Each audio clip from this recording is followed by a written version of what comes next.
આ સમાચારની શરૂઆત કરીએ તો સમાચાર સાબરકાંઠાથી પ્રાપ્ત થયા છે તો જેમાં આ રાજ્ય નિરીક્ષકની આજે પરીક્ષા રાજ્યવેરા નિરીક્ષકની આજે પરીક્ષાનું આયોજન કરવામાં આવ્યું છે।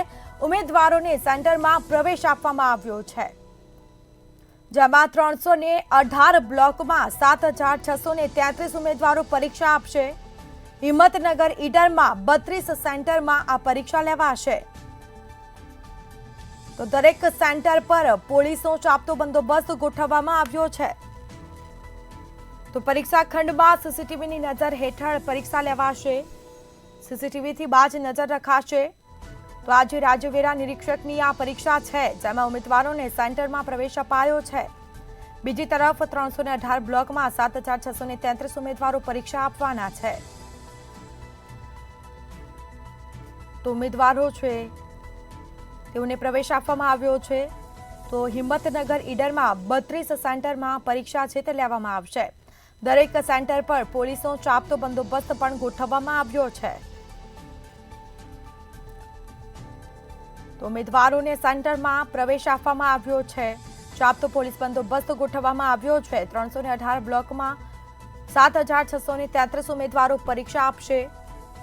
તો ખાસ આયોજન કરવામાં આવ્યું છે। અલગ અલગ સેન્ટરો પર આ પરીક્ષા છે તે લેવાની છે અને જે લોકો છે ઉમેદવારો છે તેઓને અંદર પ્રવેશ પણ આપવામાં આવ્યો છે। તેઓના જે ડોક્યુમેન્ટ છે તેઓની ચકાસણી કરવામાં આવી રહી છે અને તેઓને અંદર પ્રવેશ આપવામાં આવી રહ્યો છે।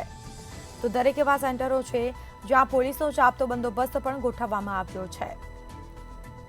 ઉમેદવારોને સેન્ટરમાં પ્રવેશ અપાયો છે જેમાં આજે રાજ્યવેરા નિરીક્ષકની પરીક્ષા છે અને દરેક સેન્ટર પર ચાપતો પોલીસ બંદોબસ્ત ગોઠવવામાં આવ્યો છે।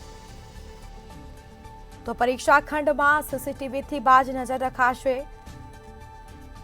જેમાં હિંમતનગર ઈડરમાં 32 સેન્ટરમાં પરીક્ષા છે તે લેવામાં આવશે। 318 બ્લોકમાં 7633 ઉમેદવારો પરીક્ષા આપશે। તો ઉમેદવારોને સેન્ટરમાં પ્રવેશ અપાયો છે।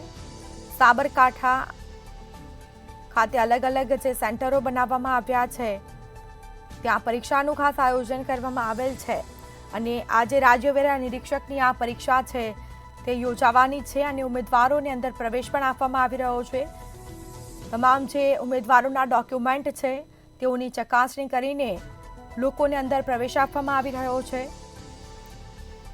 તો હિંમતનગર ઈડરમાં 32 સેન્ટરોમાં આ પરીક્ષા છે તે લેવામાં આવશે।